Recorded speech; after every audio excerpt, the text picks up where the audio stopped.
Yo, what's going on YouTube? It's your boy Light back in with another YouTube video. And in today's video we're going to be doing Loki episode number 4, the Nexus event review here on the channel. So yeah, just before we start, my apologies for the video kind of being late. It's coming out on Thursday.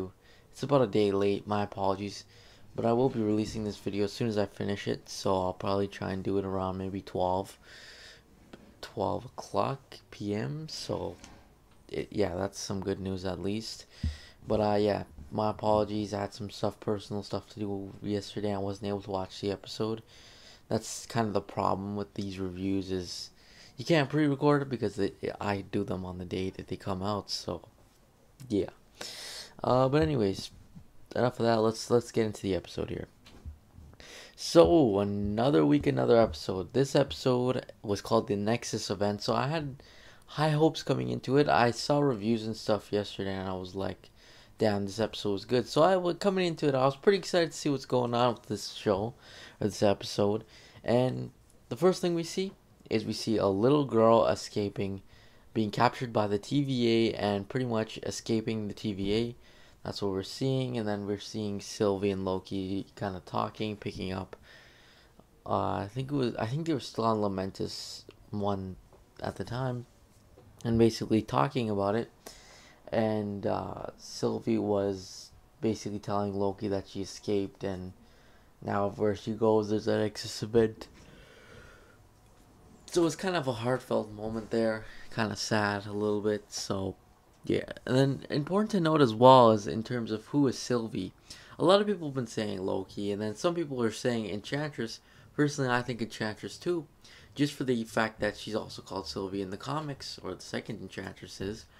But then you look at her when she's a little girl, and she has black hair. So that makes me very curious to see what the heck's going on. Is it Enchantress? Is it girl Loki? I have no clue. Hopefully we'll get a solid conclusion kind of answer at the end of the show. Hopefully. Because right now it's kind of like I'm not too sure exactly who she is yet. Then we see Loki and Sylvie pretty much get captured. And then Loki is put into a time loop of Sif basically punching him in his face all the time. So it's interesting to see Sif come back, even though it's just a memory. I'm pretty sure she's still alive too, so that would be pretty interesting. I mean, I wasn't sure if it was setting up Thor: Love and Thunder or something. Maybe the show is. I have no clue. But it just seemed kind of funny. It was funny seeing Sif back. Very funny and interesting. My apologies, I on there. And then we're kind of seeing Loki kind of tell the TVA, specifically Mobius, he's like, the TVA isn't right, they're variants. And then Mobius finally figures out the truth and kind of helps Loki, only to be, I don't think he was killed, or he was basically like just beamed away. So there's that. And then we see our first look at the Timekeepers, as we see Sylvie actually and Loki fight them off and stuff. And then Loki gets transported somewhere else, where, just so everyone knows, there is a mid-credit scene.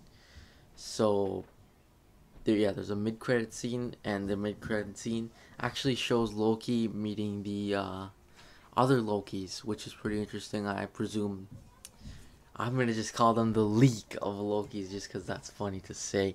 But yeah, pretty much he meets the other Lokis, which is pretty cool. Yeah, so that's pretty much it for the explanation of the episode. Now to get in my thoughts. Now, I liked this episode specifically for the simple fact that we're kind of uncovering the TVA, exactly what's going on. Excuse me.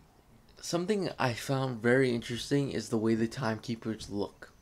Now, what I mean by that is they look very similar to Kang the Conqueror, in a sense that I have a feeling that Kang the Conqueror might be behind the TVA. I think he might be the leader of them, or maybe he'll even be one of them. Who knows?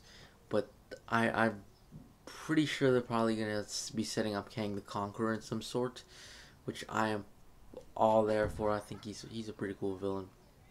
And then of course, uh, the girl who originally banished Loki is actually, I was reading up about it, and it was actually his wife for the comics. It's